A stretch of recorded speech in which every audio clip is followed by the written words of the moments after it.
11వ అధ్యాయము 26వ వచనం.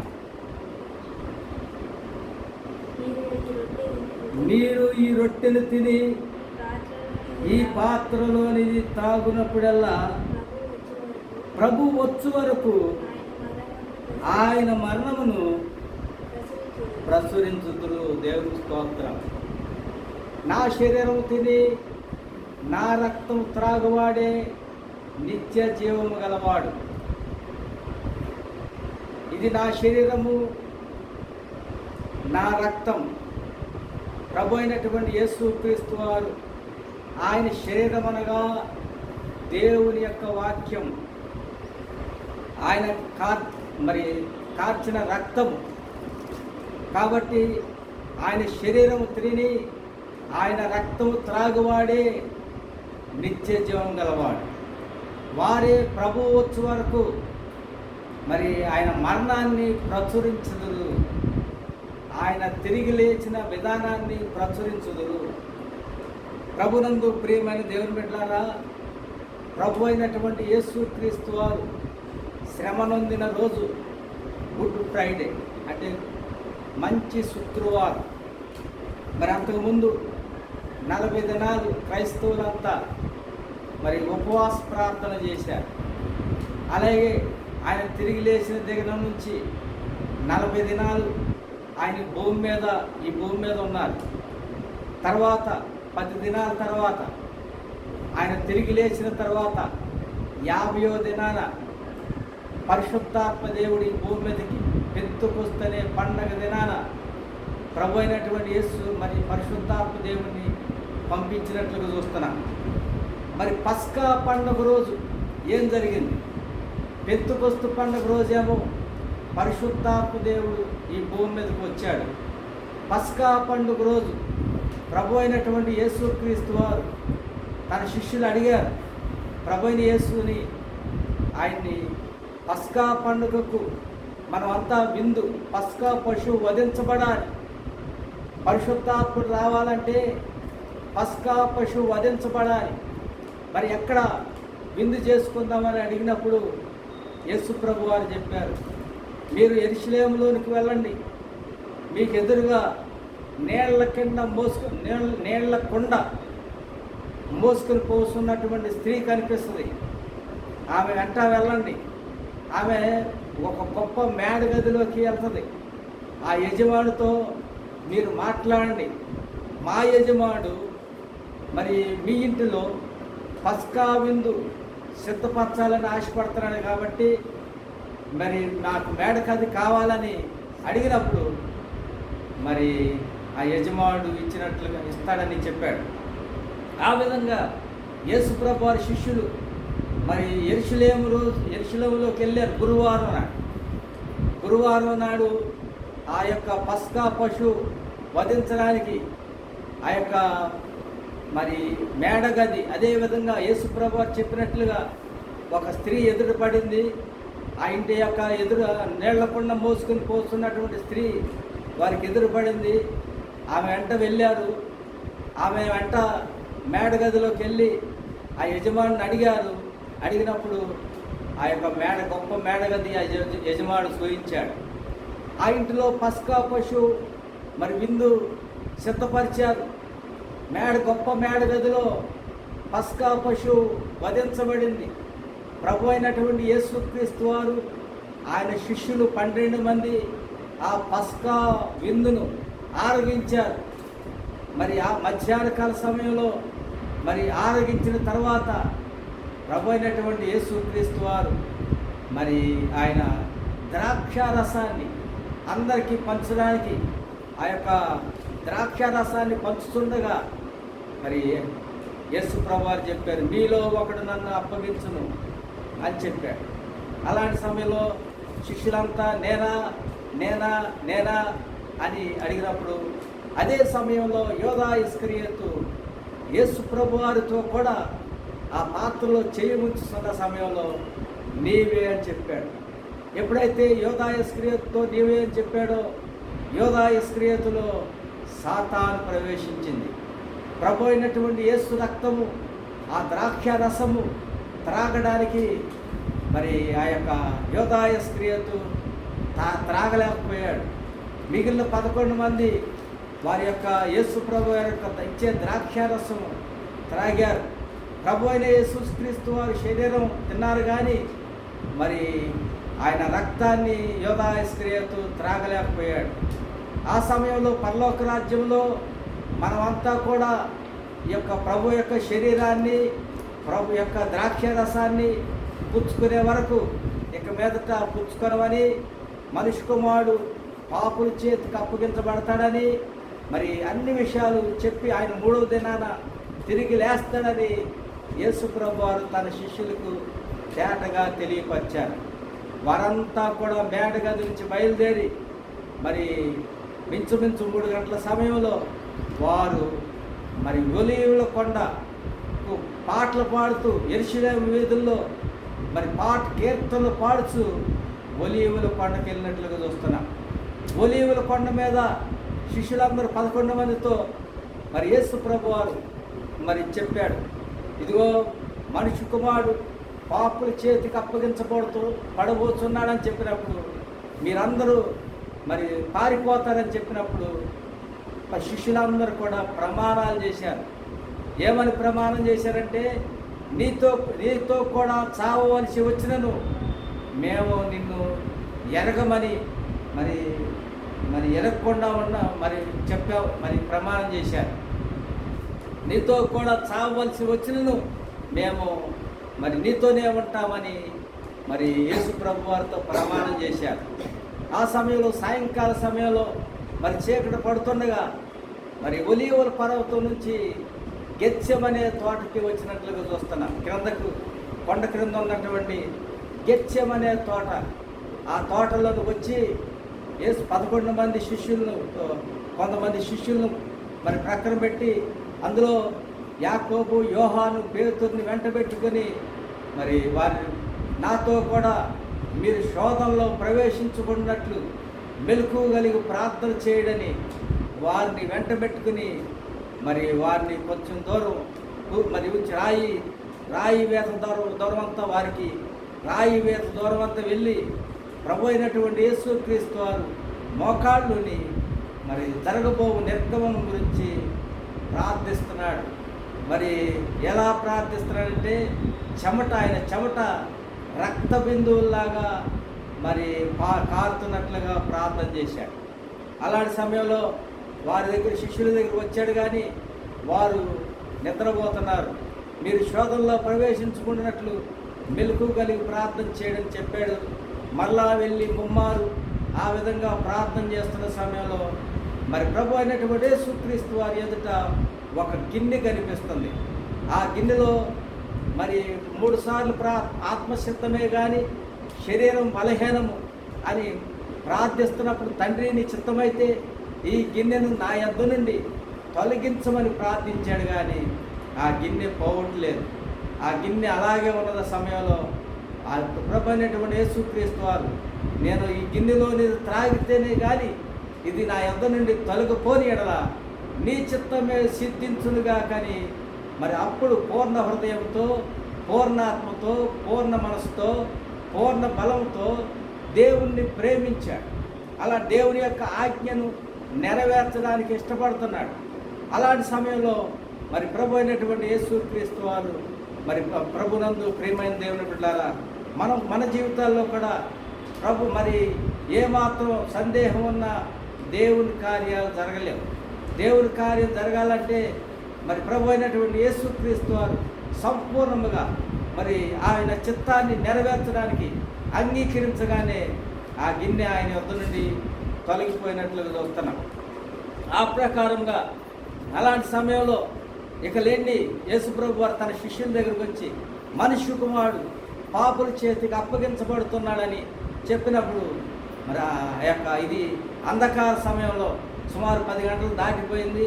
గురువారం రాత్రి 10 గంటలు దాటిపోయిన సమయంలో ఆ యొక్క మరి కత్తులతో, బుదియులతో, శాస్త్రులు, పరిచయులు, మరి యొక్క బంట్రోతులు వారందరూ కూడా మరి ఆ యొక్క దివిటీలతో యేసు ప్రభువాన్ని బందిపోడు దొంగను బంధించినట్లుగా ఆయన దగ్గరకు వచ్చినప్పుడు మరి నేను యెరూషలేము వీధుల్లో ఉన్నాను, మీరు ఎందుకు నన్ను బందిపోటు దొంగలాగా బంధించడానికి వచ్చారని ఆయన నేనే అని చెప్పినప్పుడు అందరూ కూడా నేనే యేసు ప్రభువా, నేనే యేసునని మరి ప్రతి ఒక్క శిష్యుడు అన్నప్పుడు యేసు ఎవరో వారికి గుర్తుపట్టలేకపోయారు.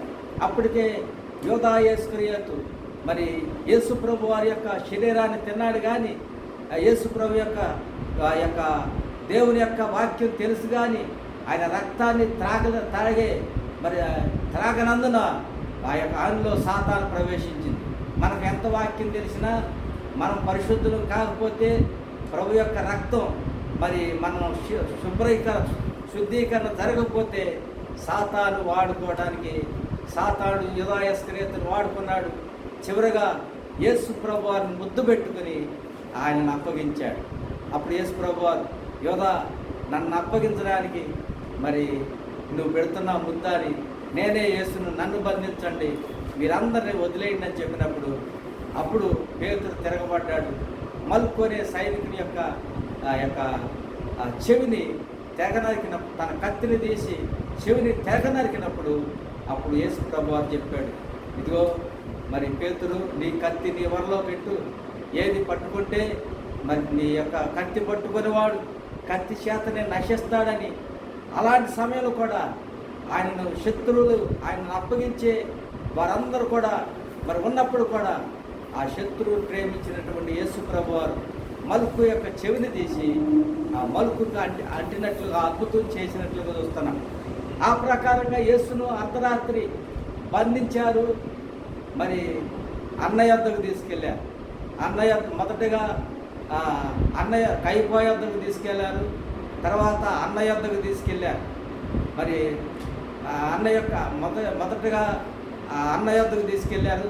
తర్వాత అన్నయ్య యొక్క మామయ్య అనేటువంటి ప్రధాన యాజకుడైనటువంటి కైపా వద్దకు, యూదుల అధికారి అయినటువంటి కైపా వద్దకు తీసుకెళ్ళారు.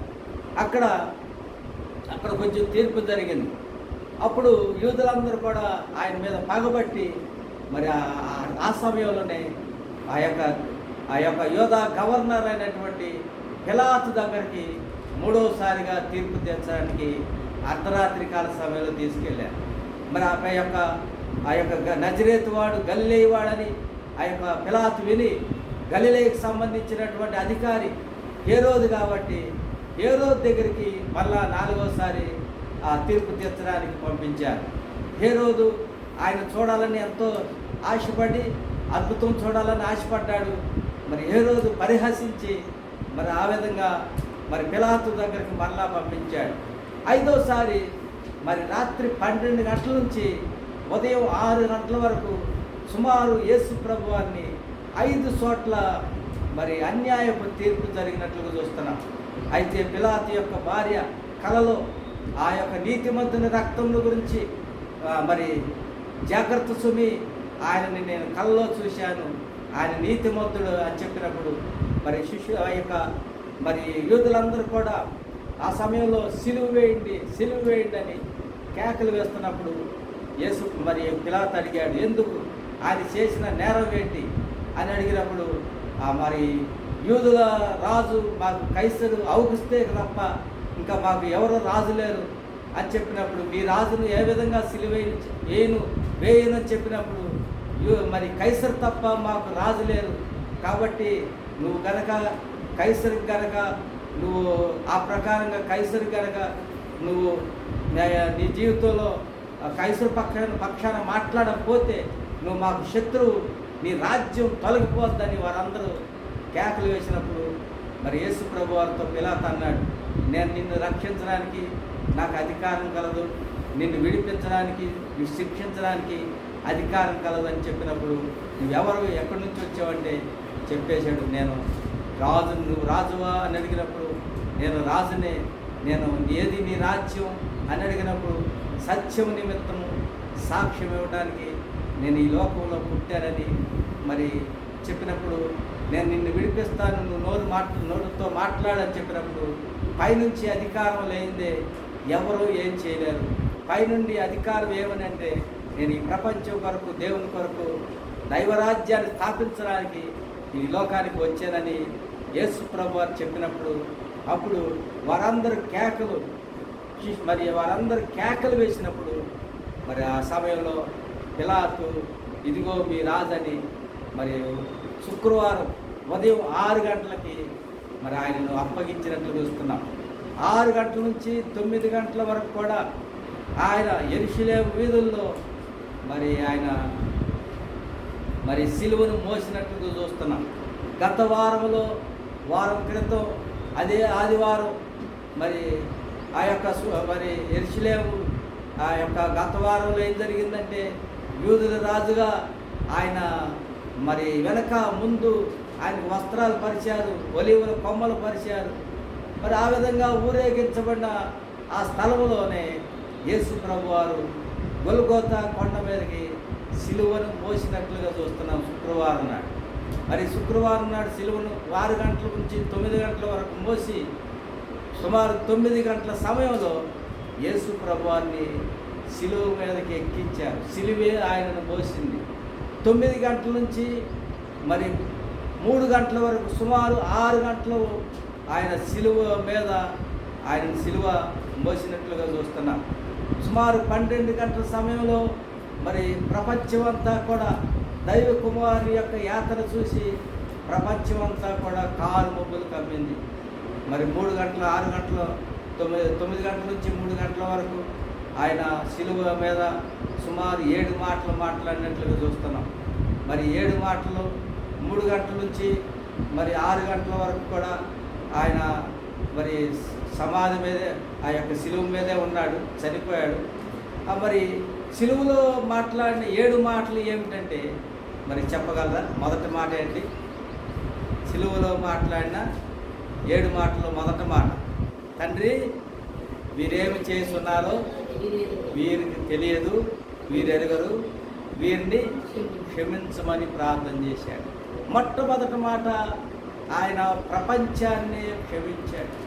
తను ఎవరైతే మరి ప్రతి ఒక్కరిని కూడా వారు అడగకపోయినా, వారు క్షమించమని అడగకపోయినా, క్షమించకపోతే ఆయన దైవ కార్యం, దైవ నీతి రాజ్యం స్థాపించబడదు. కాబట్టి మరి నీతి రాజ్యం భూమి మీద స్థాపించబడాలంటే దేవుని కుమారుని రాజ్యం పరలోకంలో ప్రతి ఒక్కరూ మరి స్వతంత్రించుకోవాలంటే ఆయన క్షమించాల్సిన అవసరత ఎంతో ఉన్నది.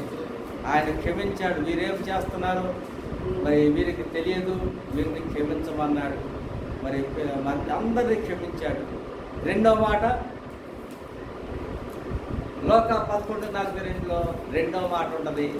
అది ఏమనంటే 2 దొంగల మధ్య ఆయన సిలువేశారు. మరి ఎడమ ప్రక్క ఉన్న దొంగ ఏమంటాడు? నువ్వు క్రీస్తువు కదా, నిన్ను నీవు రక్షించుకొని మమ్మల్ని కూడా రక్షించు అని అడిగినప్పుడు మరి వారిని తాళ్లతో కట్టేశారు. యేసు ప్రభు వారిని మేకులతో మరి కొట్టినప్పుడు ప్రక్కనున్నటువంటి దొంగ మరి వెంటనే సమాధానం ఇచ్చాడు. వెంటనే వారిని పక్కనున్నటువంటి తన స్నేహితుడైన దొంగని గద్దించి ఏమన్నాడంటే, నీవు నేను కూడా ఇలాంటి శ్రమను శిక్షను అనుభవించడానికి యోగ్యులము, ఇతనైతే ఏ నేరం లేని నిర్దోషి అని చెప్పి ఆయనని గద్దించి క్రీస్తుతో అడిగాడు, తండ్రి యేసు నీ రాజ్యంతో వచ్చినప్పుడు నీవు నన్ను కూడా జ్ఞాపకం చేసుకుంటావా అని అడిగినప్పుడు అప్పుడు యేసు ప్రభు వారు చెప్పారు, నేడు నీవు నాతో కూడా పరదైసులో ఉంటావని అభయం ఇచ్చాడు. ప్రభునందు ప్రియమైన దేవుని బిడ్డలారా, ప్రభు అనేటువంటి యేసుక్రీస్తు వారు మొట్టమొదటిగా ప్రపంచాల్లో ఉన్న తను బాధ పెట్టిన వారిని అందరినీ క్షమించాడు. రెండవదిగా తన ప్రక్కన ఉన్నటువంటి దొంగను కూడా ఎవరైతే పశ్చాత్తాపడ్డాడో మరి ఆ దొంగను క్షమించాడు, పరదేశంలో ఉంటామని అభయం ఇచ్చాడు. మరి మూడో మాట, తన ఎదురుగా ఉన్నటువంటి తల్లి ఎంతగానో రోధిస్తుంది, నాకెవరు దిక్కు అని. తన ఎదురుగా ఉన్నటువంటి తన ప్రియశిష్యుడైనటువంటి యోహాను మరి ధైర్యం చేసి, నా పరిస్థితి ఏంటి, నేను నీ యొక్క రొమ్మును ఆనుకొని అన్నాను కదా, నన్నెందుకు వదిలేసి ఏ విధంగా వెళ్తున్నావు అని ప్రశ్నిస్తూ ఏడుస్తున్న సమయంలో మరి తల్లితో చెప్పాడు, అమ్మా ఇదిగో నీ కుమారుడు. శిష్యుడితో చెప్పాడు, తన ప్రియ శిష్యుడితో, అయ్యా ఇదిగో నీ తల్లి. కాబట్టి వారికి బాధ్యతలు అప్పగించాడు. కాబట్టి ప్రభునందు ప్రియమైన దేవుని పట్లరా 4వ మాట మరి ఏమని చెప్పాడంటే మరి ఏలి ఏలి లామా సబక్తాని, అనగా నా దేవా నన్నేలా చెయ్యి విడిచిపెట్టేవి. కాబట్టి నీవు నన్ను చెయ్యి విడిచిపెట్టనన్నావు, నేను నిన్ను విడవను ఎడవాయినని వాగ్దానం చేశావు. పర్వతములు తొలగిపోయినా, మెట్టలు తత్తరెళ్ళినా నా కృప నిన్ను విడిచిపోదు, నా నిబంధన నిన్ను తొలగిపోదు అని వాగ్దానం చేశావు. ఈ సమయంలో నన్ను ఎందుకు చెయ్యి విడిచిపెట్టావు ప్రభు అని తండ్రిని ప్రశ్నించాడు. 4వ మాట. 5వ మాట, ఎప్పుడైతే తండ్రి తన కుమారుని చెయ్యి విడిచిపెట్టాడో మరి కుమారునికి వెంటనే ఏం కలిగింది? దప్పిక కలిగింది, దాహం వేసింది. ఆ దాహంతో దప్పిగొలుసున్నానని 5వ మాట మరి బిగ్గరగా పలికాడు. మరి ప్రభునందు ప్రియమైన దేవుని బిడ్డలారా, మరి ఎప్పుడైతే ఈ లోకంలో దైవ కుమారుడు దప్పికొన్నాడో ఆయనకి ఏది ఇచ్చాడంటే అక్కడ ఉన్నటువంటి సైనికుడు చేదు చిరకనిచ్చినట్లుగా చూస్తున్నాం. ఎప్పుడైతే చేదు చిరకనిచ్చాడో మరి ఆ చేదు చిరకను యేసు ప్రభు వారు తాగాడో 6వ మాటగా సమాప్తమైనదని చెప్పాడు. మరి ఆయన ఈ భూమి మీదకి వచ్చినటువంటి పని చేయుటకు నీవు నాకు ఇచ్చినటువంటి పని, యోహాను సువార్త 17వ అధ్యాయం 4వ వచనంలో, చేయుటకు నీవు నాకు ఇచ్చిన పని భూమి మీద నేను జరిగించి సంపూర్ణముగా నేను నిన్ను మహిమపరిచి ఉన్నానని మరి యేసు ప్రభు వారు ఆ విధంగా అది సమాప్తమైనదని మరి సిలువలో మాట్లాడినట్లుగా చూస్తున్నాం. చివరిగా 7వ మాట, నా ఆత్మను నీ చేతికి అప్పగించుకొనుచున్నానని చెప్పి ఆ దేహంలో ఉన్నటువంటి ఆ ఆత్మ మరి ఆయన దేవునికి అప్పచెప్పినట్లుగా చూస్తున్నాం.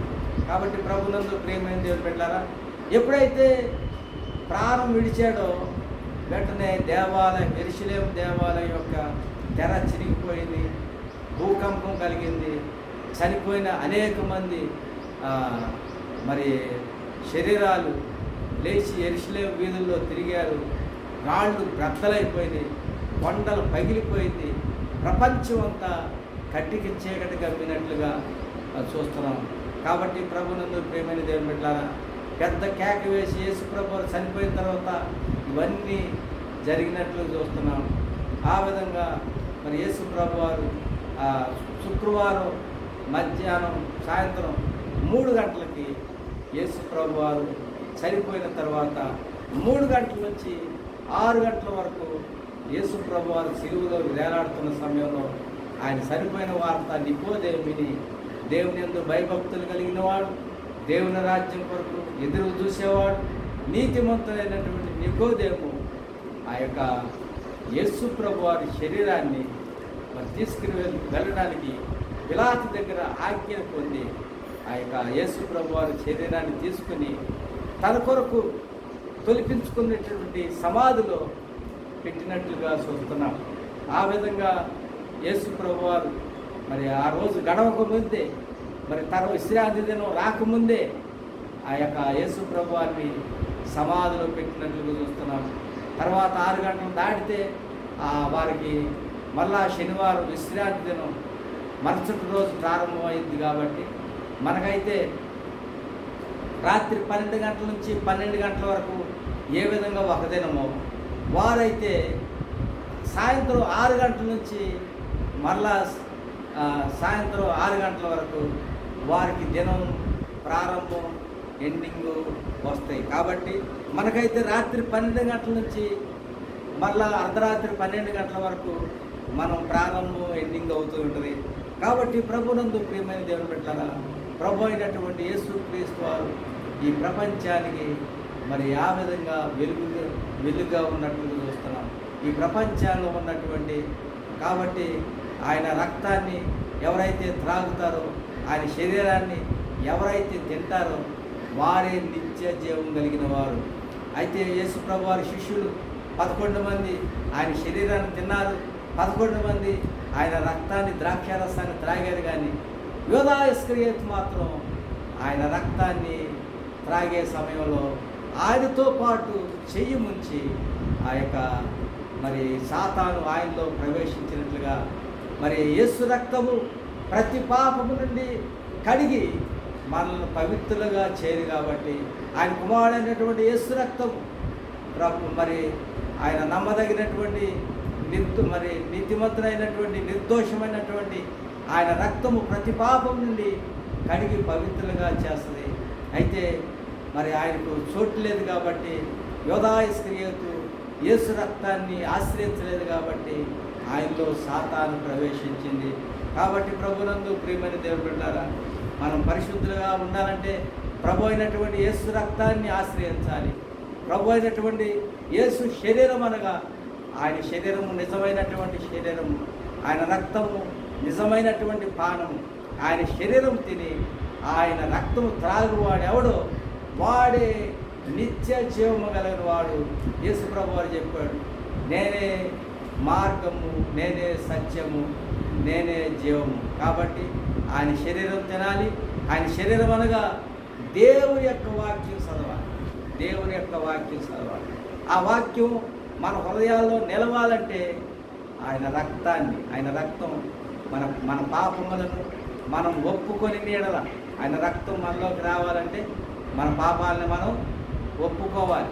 ఒప్పుకున్నప్పుడు ఆయన నమ్మదగిన వాడు, నీతిమంతుడు గనక మన పాపాలను క్షమిస్తాడు, సమస్త దుర్నీతి నుండి పవిత్రులుగా చేస్తాడు. ఆయన వాక్యం మనలోకి వస్తుంది.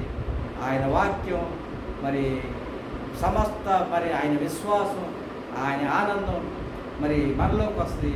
ఆయన వాక్యం ద్వారా సత్యస్వరూపి యొక్క ఆత్మ వచ్చినప్పుడు మరి సర్వసత్యములోకి నడిపిస్తాడు. సర్వసత్యము దేవుని యొక్క వాక్యం. యేసు ప్రభు రక్తంతో ఎప్పుడైతే కడగబడ్డామో సత్యస్వరూపి యొక్క ఆత్మ మనలోకి వస్తాడు, మన లోకంలోకి వస్తాడు, మనతో వస్తాడు, మనల్ని నడిపిస్తాడు, ఆయన వాక్యంలో నిలబెడతాడు. మరి సత్యమందు నిలబెట్టి స్వతంత్రులుగా చేస్తాడు. అప్పుడు మనం దేవుని కొరకు ధైర్యముగా, నిర్దోషులుగా, నిందారహితులుగా దేవుని యొక్క వాక్యములో మనం నిలబడినప్పుడు ఆయన మనం నడిపిస్తూ ఉంటాడని దేవుని యొక్క వాక్యం సెలవిస్తుంది. దేవుడి మాటలు దీవించి ఆశీర్వదించునుగా.